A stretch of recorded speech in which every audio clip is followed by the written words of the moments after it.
కొంతమంది చంటి పిల్లల్లో సరిగ్గా గ్రోత్ లేకపోవడం వల్ల బ్లడ్లో గ్లూకోజ్ తక్కువైపోయి హైపోగ్లైసిమియా అంటారు. ఇలాగా గ్లూకోజ్ తక్కువయ్యి అప్పుడు కూడా ఫిట్స్ కూడా ఓ ఛాన్స్ ఉంటుంది.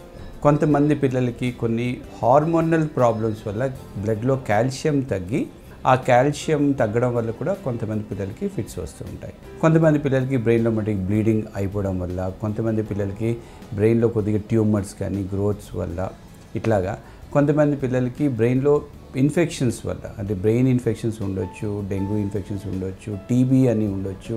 ఇట్లాగా రకరకాలైన కారణాల వల్ల, అంటే ముఖ్యంగా ఏంటంటే ఫిట్స్ అంటే బ్రెయిన్కి సంబంధించిన ప్రాబ్లం. బ్రెయిన్లో ఇన్ఫెక్షన్ కానీ, బ్లీడింగ్ కానీ, లేకపోతే బ్రెయిన్ సరిగ్గా తయారు అవ్వకపోవడం వల్ల కానీ, బ్రెయిన్కి ఆక్సిజన్ బ్లడ్ సరిగ్గా అందకపోవడం వల్ల కానీ, ఇట్లాగా వేరియస్ కండిషన్స్లో వేరియస్ ప్రాబ్లమ్స్ వల్ల, ఇల్నెసెస్ వల్ల ఫిట్స్ అయితే వచ్చే ఛాన్సెస్ ఉంటాయి.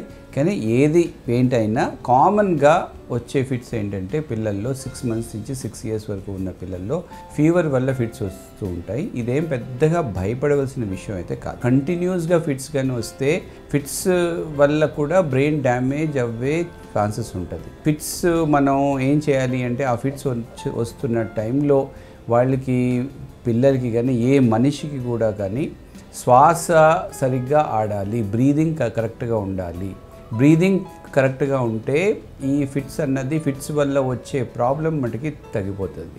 సో ఫిట్స్ కానీ ఒకవేళ వచ్చినట్లయితే పిల్లల్ని ఒక వైపుకి పడుకోబెట్టి వాళ్ళ బ్రీదింగ్ ఎలా ఉన్నది, వాళ్ళ బ్రీదింగ్, ఇంకోటి హార్ట్ బీటింగ్ ఉన్నదా లేదా ఇవి చూసుకోవాలి. ఒకవేళ అనుకోకుండా ఇంట్లో ఫిట్స్ వచ్చాయి, బ్రీదింగ్ కానీ ఆగిపోతే మౌత్ టు రెస్పిరేషన్స్ ఇవ్వాల్సిన అవసరం ఉంటుందన్నమాట.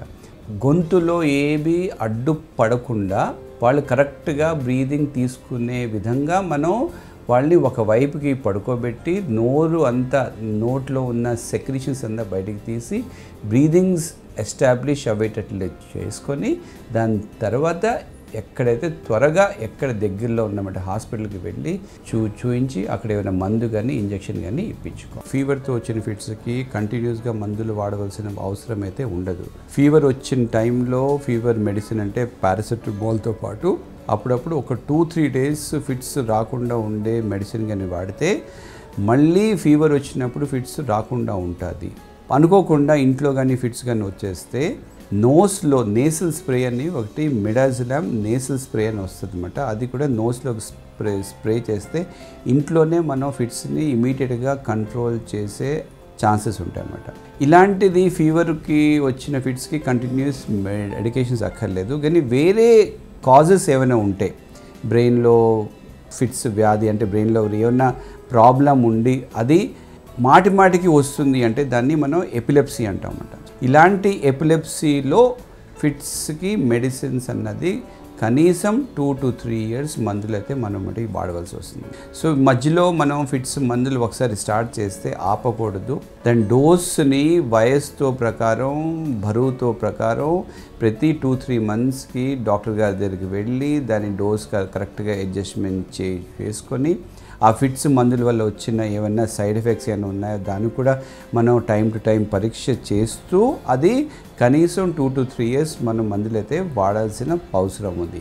ఫిట్స్ ఎందుకు వచ్చింది, బ్రెయిన్లో ఎటువంటి ప్రాబ్లం వచ్చింది, లోపల ఏమైనా ఇన్ఫెక్షన్ ఉన్నదా, లేకపోతే ఏమైనా ట్యూమర్ ఉన్నదా, లేదా బ్లీడింగ్ అయిందా, సో ఆ పర్టికులర్ ప్రైమరీ కాజ్ కూడా మందులు ఏమైనా అవసరం అనుకుంటే ఆ మందులు కూడా దీంతో పాటు మనం వాడాల్సిన అవసరం ఉంటుంది.